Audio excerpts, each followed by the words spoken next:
Welcome to Breakdown, Sunday, November 26th. Final season of the college football is wrapped up yesterday, JJ.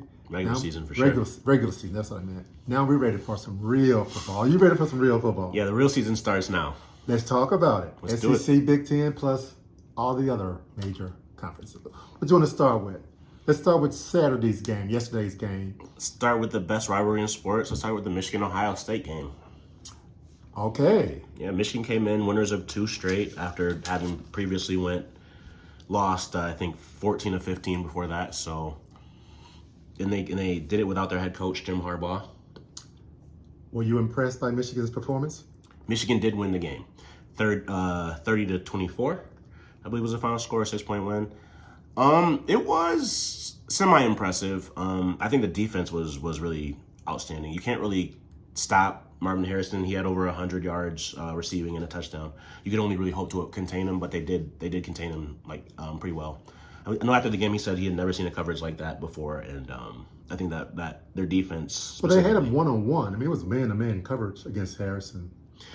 Well, he said it was a one-on-one coverage, but I don't know. He said he had never seen it before. Like he didn't know where the safety help was, where like the help was coming from.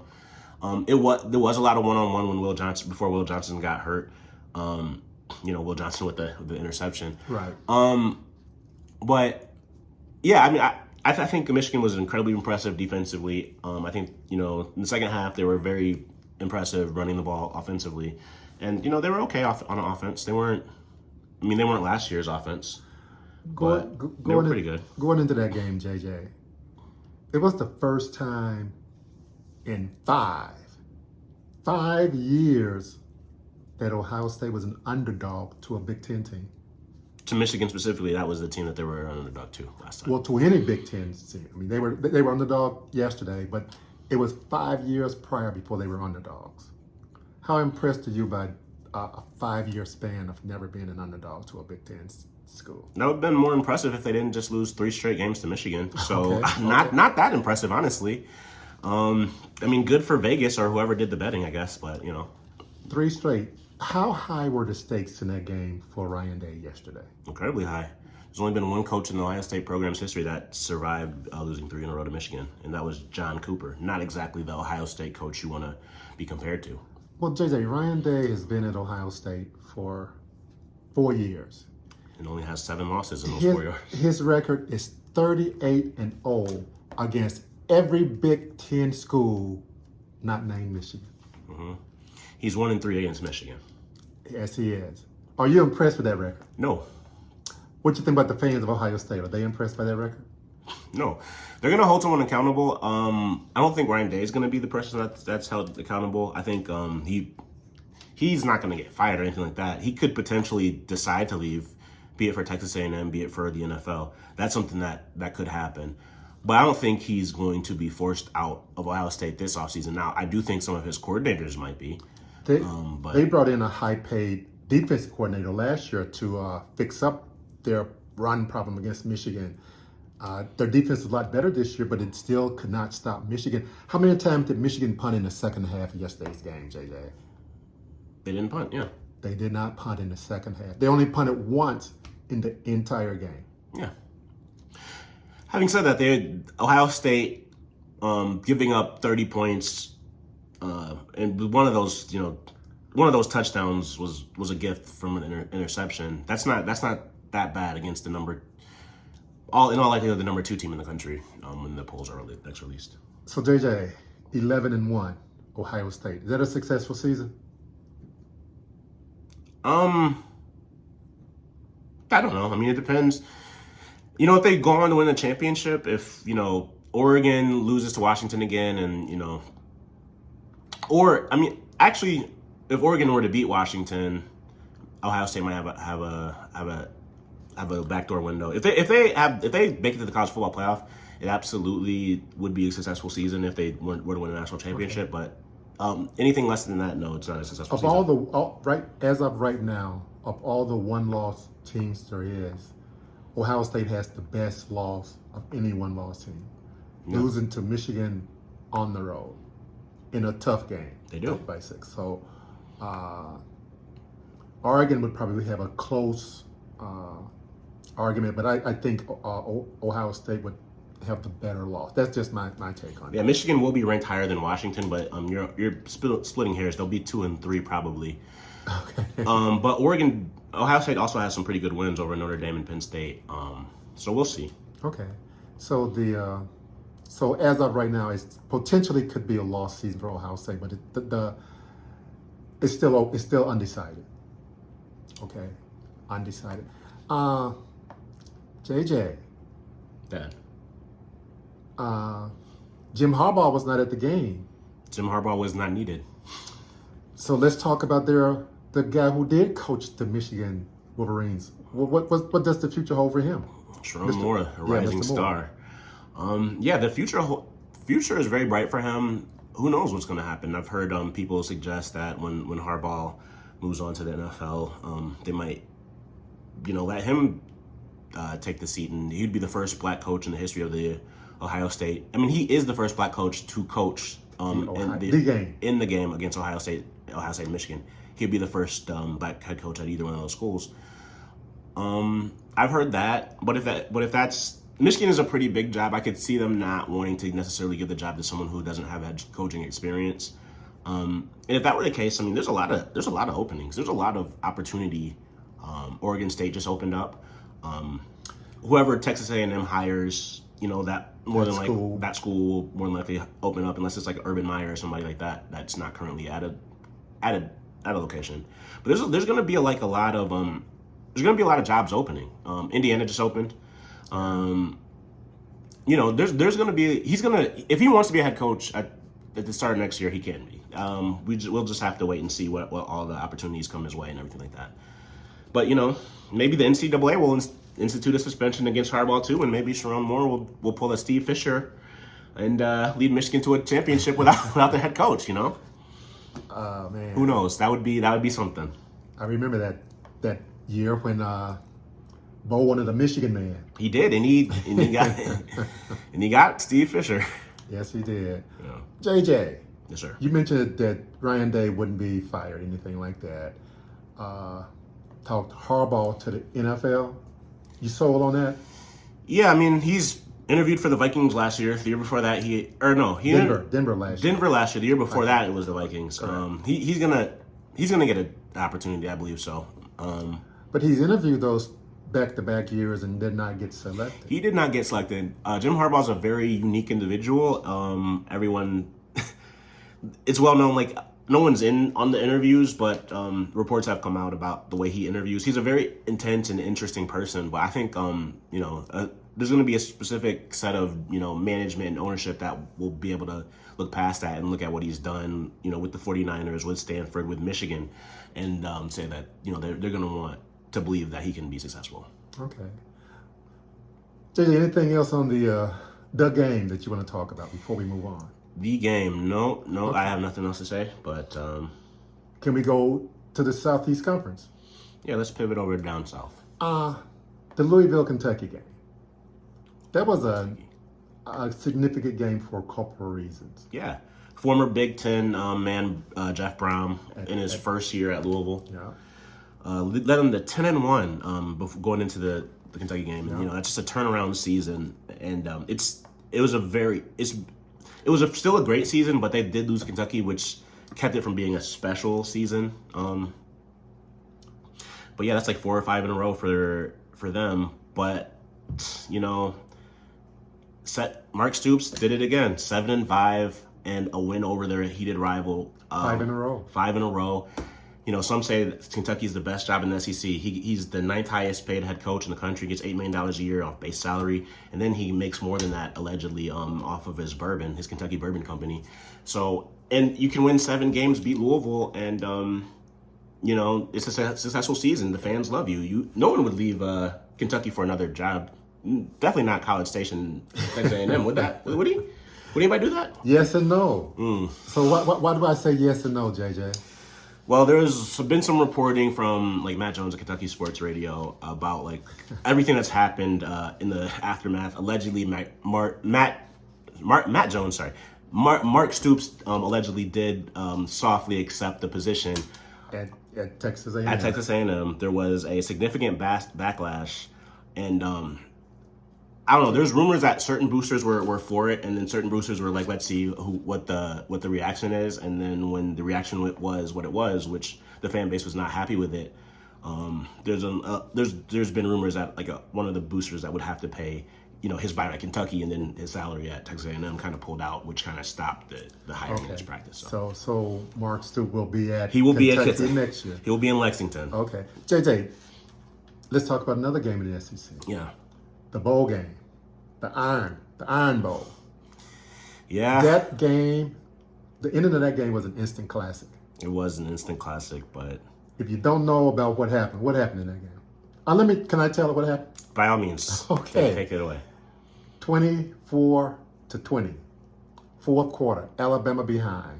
4th and goal on the 31-yard line of Auburn. Alabama down by 4.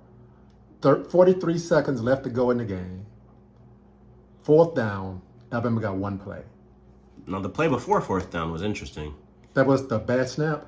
Snap that, lost like 15, 20 yards. Something like that, yeah. Because before that, I was thinking, oh, man, Alabama was just moving the ball up the field. They were driving. They had recovered the punt, the muff punt first to get down there. Yeah. I thought it was in the cards for Alabama, but after that snap, that was similar to, the sack that Tua took against Georgia in the SEC, in the national championship game. JJ, let me just say this. In the 2 years, there's been a 3rd or 4th within 30 yards or more. I think I heard 90 times. Yeah.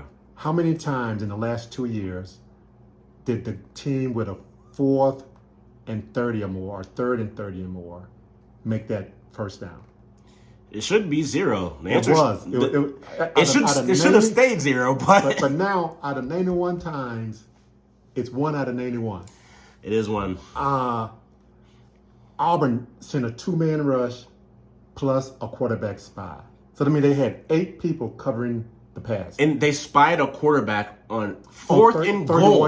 31 yards away. And it wasn't like a delayed rush. He didn't hurry up Jalen Milroe by he just stood back there. He just stood there watching like a ref. Yeah. So that was interesting. So they had 8 guys in cover. So Jalen Milroe dropped back, waited, decided to drink a cup of coffee while he was waiting, and then he spotted, was it 3 or 4? 3 or 4 his men in the end zone. He said, which one do I want to throw this ball to? Only one wasn't double covered. He said, well, let me try the left corner. Yeah. So bam, he dropped a dime in that left corner though, JJ. He did. That was the perfect pass. And Alabama scored. Unbelievable. One out of 91 times it'll happen. Yeah. So Auburn covered. Congratulations to them. But you never know what happens in this. Like, the walk-off kick 6, Auburn, took back to make it, to then go on to the national championship to lose to Jameis at Florida State. There's something about the Iron Bowl. It doesn't matter. It doesn't matter if one of the teams just lost to New Mexico State. The game the week before by 20 points. Yeah, at home. It doesn't matter. Like, you throw out the record books. Auburn 6-6. Alabama's only had 1 loss. And Auburn should have won that game. So JJ and they didn't throw it. Peyton Thorne, the MSU transfer, was out there looking like Michael Vick. He had some runs. He had some nice runs. It's funny, like against Georgia and Alabama, he had that 80-yard run against Georgia, and then against Alabama, he was able to run like in ways I never saw him at MSU. So I don't know. Maybe the SEC's defense isn't as stout as we thought. But yeah, Alabama. Back to Alabama. I don't know. Nick Saban. How important was that game for Alabama? The win. How important was the win? Oh, it was huge. They're still alive. They can still make it to the. If they win the SEC championship winner will either be Georgia or Alabama. It doesn't matter who wins that. That team is making it to the playoff. If Georgia loses, I mean, who knows? Depending on like how that game plays out, maybe they have a backdoor shot. But Alabama, if they beat Georgia, will book a ticket to the championship. So that was a huge game for them. Agreed. And you know what? I don't care what Nick Saban or anybody else say. Nick Saban said they practice that play every Friday. Yeah. They practice that play every Friday. That's what Nick Saban said. Yeah. So did practice pay off? It did. It did. You know what? I don't care what anybody say. Anybody on Alabama sideline, any Alabama fans up in the stand, they thought they had lost that game. and it was over. And That's what they thought. But hey, man, things happen. JJ, yeah. You mentioned the SEC championship game. Can we talk conference championships game before we get out of Dodge? Yeah, we can pivot to a future SEC member. Actually, this will be the last conference game for Texas, but Texas has punched their ticket in Oklahoma State, and they will be facing Oklahoma State. Texas is a 12.5 point favorite in that game. Yeah, and I would be surprised if they didn't win by at least 2 touchdowns. Now, a lot of people are saying that they can kind of control their own destiny, like a win and in scenario. But I don't know about that. I think there's a lot left on the margins. There's a lot to be decided. But Steve Sarkisian has made significant strides in Texas, and they had Arch Manning come into the game. Yeah, first play this year. Yeah, he had to play. Yeah, I read somewhere was Maurice Corrett is begging him to come to Ohio State next year. Arch Manning? Yeah. I don't think it'll happen, but I don't think so either. But that'd be funny. that'd be very full circle when it comes to the whole Quinn Ewers going from Ohio State to Texas. That'd be pretty funny. So JJ, you taking Texas and you giving the 12.5 points in that game. Yeah, Oklahoma State is not good.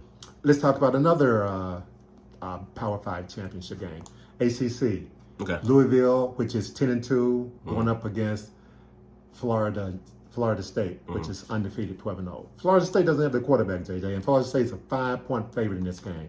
What's your take on this game? Florida State looked really bad against Florida. Graham Mertz, Florida's quarterback, was out. I think Florida won 6 games this year, maybe 5. 5. I don't think they're not bowl eligible. Yeah, I think they were playing for bowl eligibility last night. Yesterday, yeah. I think Florida should have won that game. I think. They were just incredibly undisciplined. Like the penalties, Billy Napier is a whole different story. But I think Florida State should have won that game with their backup quarterback. Had Graham Mertz started, I think they would have won that game. I was very unimpressed by Florida State's offense. But if they do beat Louisville, which I don't think that they will, but if they do beat Louisville, they will make it to the playoff. So you're taking Louisville to win. Oh yeah. And so Florida State's a 5-point favorite, but you think Louisville will just win outright? Yeah, absolutely. You and I are in agreement on that. Yeah. You and I are in agreement. Okay, JJ, let's go to the Pac-12. Yeah, let's talk about another couple of future, not SEC, Big Ten teams, but future Big Ten teams. And this game is on Friday as opposed to Saturday. Friday night special. Fox out. Yeah, the Pac-12 likes to do it on Friday. Oregon versus Washington in Las Vegas. Bo Nix, he's Penix against Michael Penix, the guy, the people that are supposed to finish second and third in the Heisman Trophy to Jaden Daniels. But Bo Nix has opportunity to, and Michael Penix, I guess, they both have opportunity to really, steal the show if they have a Heisman moment on the big stage. Jaden Daniels isn't going to be playing until the bowl game at this point. These two teams played each other earlier this year. Yes, and Dan Lanning of Oregon, the Oregon's head coach, decided not to go for it. Kept on not going for it, kicking field goal. He kept on going for it and didn't get it. Left a lot of points on the table. And a lot of people think right now. I think I looked at the Vegas spread going into the rematch. Oregon's a 9.5 point favorite. No, Washington is a 9.5 point favorite. No, Oregon's a 9.5 point favorite. Are you sure? I'm positive. Okay, that's a lot of points. It's a lot of points. What's your take on that 9.5 points? I think Oregon is playing better than Washington right now. They've been playing. I mean, there's argument that they outplayed Washington in the original matchup, in Seattle. But I think 9.5 points is too many. They still have Michael Penix. They still have Roma Duzier. They have a dynamic offense, even if lately they haven't been playing like it. And, I like that to come down. I think it comes down to a touchdown, 7.5 at some point. 9.5 was pretty open. It opened at 8, and it went to 9.5. I think it comes back down. Okay. And you're right. It is Oregon is favored in that game. Yeah. To me, right now, Oregon is the best team in college football. Well, they're not. I mean, I remember when Oregon played Georgia last year, and I'm not going to go on that far of a limb, but I hear your point. Like, I do think that they are playing they're one of 2 teams that are playing the best right now. Is my thought. But I sorry to interrupt. I'll let you finish. No. I was just going to say Oregon is 11-1. Washington is 12-0 undefeated. Mm-hmm. The 11-1 team who lost to Washington earlier this year, 9.5-point favorite. That seemed weird to me. But you know what? I think they're that much better team than Washington. Oh, so you would take the 9.5 points? I would give the 9.5 points. Yeah, but you would take Oregon giving 9.5 points. I would. Okay, I am absolutely going to take Washington. I think Washington. You are a big Michael Penix fan. I am a big Michael Penix Jr. fan, but I'm not. I'm also an objective fan. I'm not. When it comes to money and like betting, I wouldn't send you the wrong way. I do think Oregon is slightly better. I don't think they're 9.5 points better. I think that they're maybe 4 points better. Especially like it's not going to be in Seattle anymore. But JJ, hypothetically, yeah, if Washington loses this game, what that means? At least one lost team will get into the playoff. Would that one lost team be Oregon? I think Oregon would have. I think Oregon would get into the playoff. Hypothetically, Oregon win, they're one lost team. Mm-hmm. Alabama win, they're a one lost team. Georgia one lost team. A lot of one lost teams. Only undefeated team, hypothetically, say Michigan or Florida State, and or is Louisville beating Florida State in this scenario? Or well, let's just keep Florida State winner. Okay. So Michigan and Florida State undefeated. Everybody else one loss. What two one loss team you going with? Michigan would be the number one team in the country. I guess you'd have to put Florida State number 2. But then Alabama would obviously be the first one lost team in. If they were to beat Georgia and be the SEC championship, they would be the first team in. And then you'd have Texas, Ohio State, Oregon. You'd have Texas, Ohio State, and Oregon. And I think you'd have it would, no disrespect to Ohio State, but they would not be the conference champion. Oregon and Texas would be. I think Texas would get in over Oregon. Ooh. Because of the win over Alabama and honestly, that would be a really good playoff field. Alabama, Texas, Michigan, and Florida State. You know what's missing, JJ? What's missing? We're missing the 12-team playoff format that comes on next year. This is the year we need 12 teams. No, this is the final year where we don't get it. So, if Oregon get left out, that would be a crime and shame. JJ, let's do the Big Ten. They control their own destiny. They lost to Washington. Let's do the Big Ten real quick. This ain't gonna be a game. Michigan and Iowa. Rematch of the 2021. I see Michigan's 23-point favorite. Iowa has only allowed one team to score 23 points this whole year. And that was Penn State. And the next highest points they gave up was 16 to Michigan State.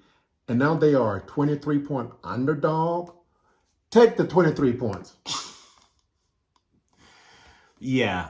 So Michigan has a lot of things that they need to clean up. They need to get their passing game in order.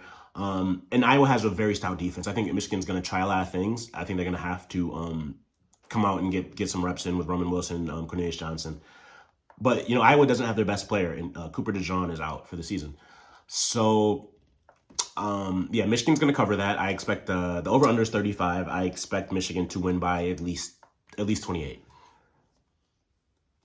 And I don't think Iowa scores more than a field goal. Or maybe 2 field goals. I don't think they score 7 points. I think they score 6 points at most. Iowa cannot give up 23 points.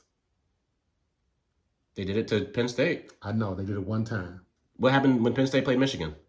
At Penn State. We're talking about Iowa right now. Oh, yeah, we're talking about Iowa. The team that plays in the Big Ten West, it's the West's last opportunity. They have not won a single game against the Big Ten East in the Big Ten Championship as it's currently configured. This is their last opportunity to do so. If Iowa win, how badly will Michigan be hurt by that? Oh, my gosh. You know what? I think Michigan would be hurt. They still would have beaten Ohio State. I think Michigan, it would be pretty funny. Honestly, that would be hilarious if Iowa were to beat Michigan. That would be the funniest thing. That would be hilarious. I think Michigan fans would be upset. But they still beat Ohio State. So I mean, okay, JJ, you giving up. You taking Michigan, giving up the 23. You're taking Washington. You're not giving up the 9.5. Yeah. And you're Texas. You're giving up the 12.5 against Oklahoma State. Louisville, you're taking Louisville to win outright against Florida State, even though they're getting 5 points. You're taking them to win outright. Yeah. And Georgia's giving 5 to Alabama. What you got on that one? That's a good question. I got Georgia. Who you got? I think Georgia's the better team. I think Alabama's the hottest team. Okay. So I'm staying away from that one. Fair enough. Okay. You got anything else, JJ? No, too bad about the NFL season ending so abruptly last week. And When did they play the Super Bowl? the NFL is completely over. You didn't hear? They're shutting down the season because Joe Burrow's hand injury. So, it's too bad. It's really too bad. So enjoy the college football. That's all we have left now. Well, I'm still going to be watching Super Bowl come second Sunday in February. They canceled it. Hey, Sorry. I'm sorry. We out of here, everybody. WPS, Woo Pig Suey. Next time.